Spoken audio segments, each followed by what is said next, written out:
Fragt man die Standardliteratur bis Ende des 20. Jahrhunderts nach einem österreichischen Cembalo-Bau, so wird man nichts finden.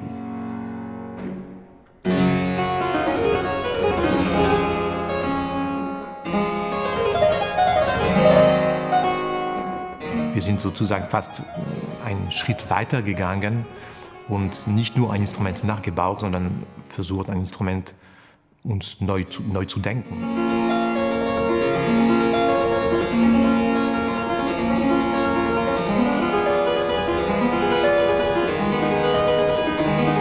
Äh, 600 Jahre österreichisches Cembalo hat die, glaube ich, geheißen.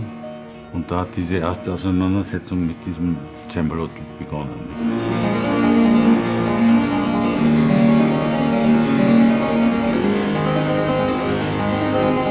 Wie das Cembalo neu bei uns war ich tatsächlich überrascht von dem Klang. Es war irgendwie ein ungewohnter Klang, zunächst fast ein bisschen befremdlich.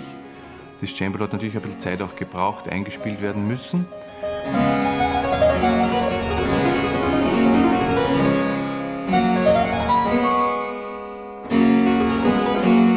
Typische Repertoire Ende des 17. Jahrhunderts für gerade dieses Cembalo umfasst Werke mehrerer Generationen von Komponisten, die eben alle am Wiener Hof beschäftigt waren.